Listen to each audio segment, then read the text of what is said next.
RODEO, if you are listening, we need you in the United States of America.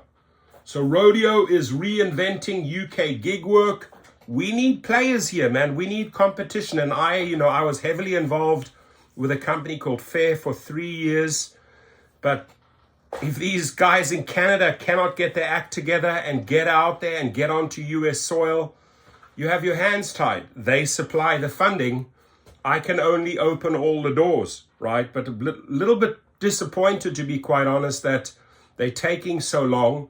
So any player out there, please, you have a massive audience. You have a lot of people that will rally to you. You have a lot of YouTubers that will love to make a video about your new company. So I'm giving a shout out to RODEO in the UK. They're reinventing UK gig work.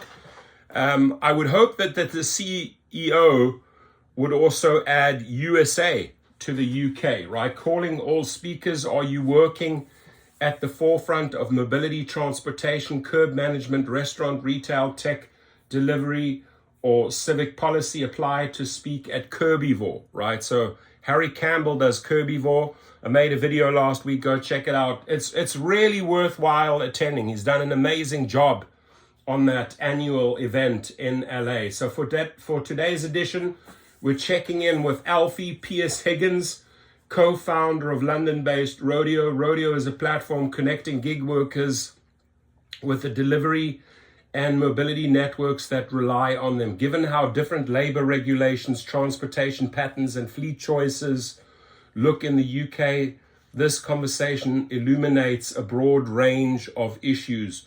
Jonah Bliss, let's start with something simple. What is RODEO? So that sounds like the dude, Jonah Bliss.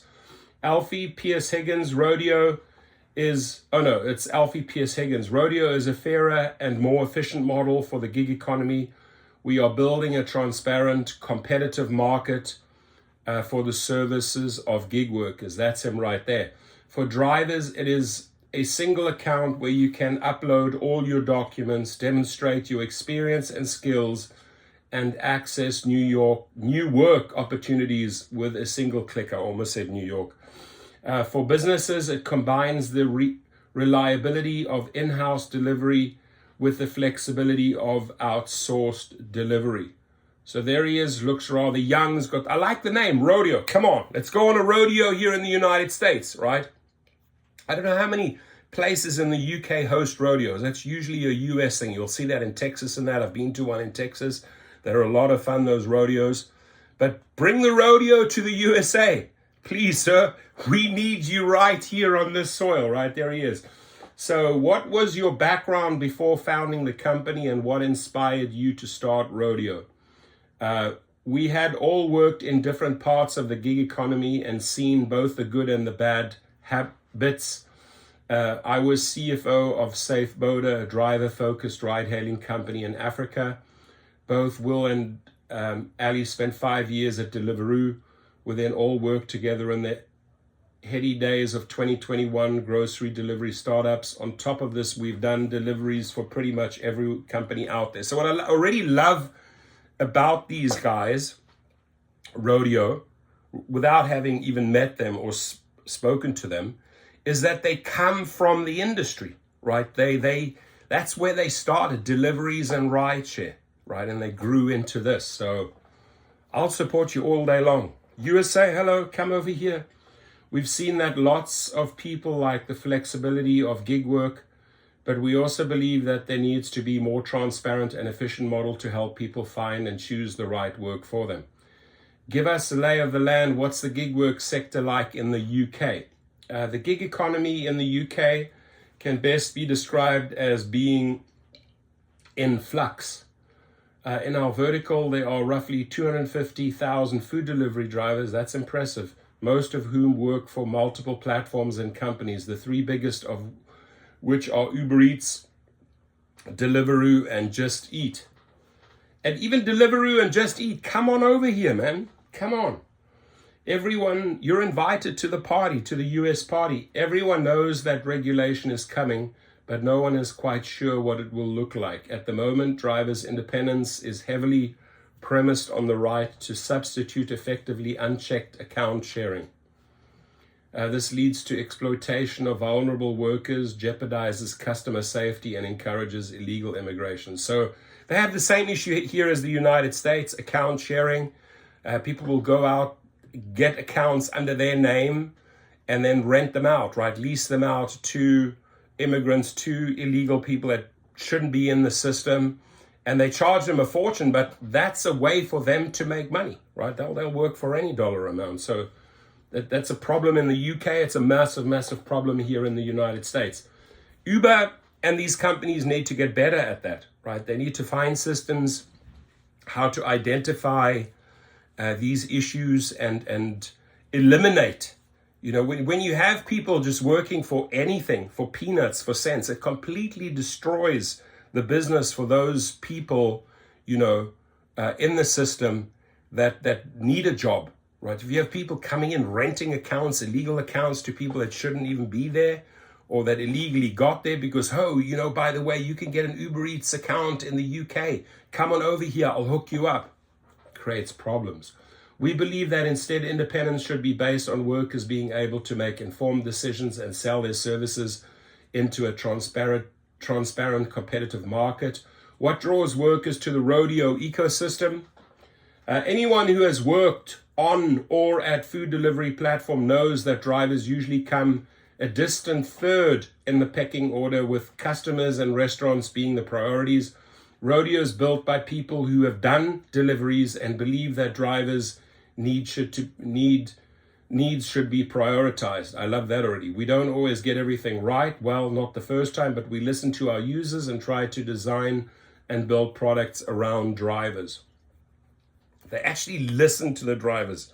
Dara Khosrowshahi, you could learn a lot from this guy, right? He's actually listening to his drivers. David Risher, who doesn't listen to his drivers, he only listens to his consumers, to his people that ride, the riders, right? You should actually take some notes. Get out your writing pad and take notes here.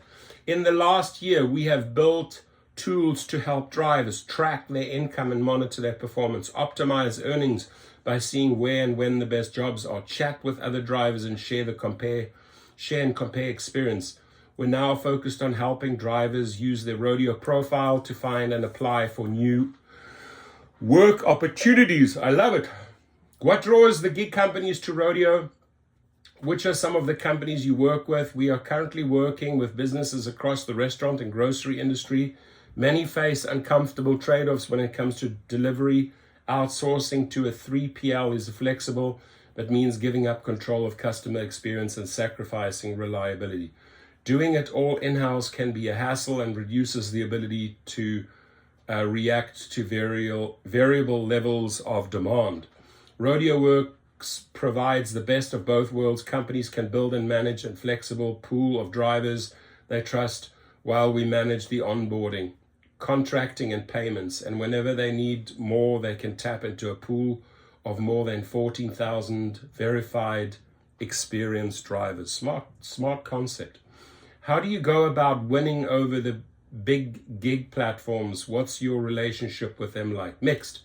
Most recognize that drivers have the right to access and control their data and can see the direction of travel for the industry. But as in any sector, there will always be those who try to use their size and lawyers to bully others. I wonder who he's talking about. Uber, perhaps? Use their size and their lawyers to bully others, right? That right there sums Uber up, right? That sums up Dara Khosrowshahi. That sums up Tony West. Complete bully. And I know it's Uber. It's sad to see how quickly a former startup can become a regressive incumbent. Let's see, what do we have here? Incumbent. Okay, where are we right now? Here we go. That's these dudes on RODEO doing deliveries. Would you like to see some changes to British policy in terms of how gig work is managed, or how the platforms work with aggregators like yours? Regulators and policymakers all over the world are battling with how to balance tech-enabled, flexible labor markets with workers' rights. It's a tough job. We strongly believe that workers should have the freedom to choose flexibility and independence. Amen. But this independence needs to be safeguarded. Data access and portability are vital in underpinning transparent, competitive markets into which workers can sell their services. Just as open banking has empowered financial consumers, we are strongly encouraging regulators to make smart earnings data a pillar of their plans for a fairer, more sustainable gig economy. Any final thoughts or things we could take back to implement in America? Hello, here it is. Any final thoughts or things we could take back to implement in America? In most ways, America is well ahead of Europe in the gig economy and delivery sector. There is more competition, more innovation, and more experimentation with regulatory approaches at a state level, at least. There are some areas where the UK and Europe might have an edge, though. GDPR, although far from perfect, sets some good precedents when it comes to data rights. And from a personal perspective, I'm a big fan of the prevalence of moped, e-bike delivery here. 4 wheels good, 2 wheels better. Thanks, Kirbivore. Great article by Kirbivore. So, bring it to America, my friend. If it's working over there, if you're making inroads, you have a successful model. All I could say to this dude is bring it over. Bring on your RODEO platform to the United States. We're waiting for you.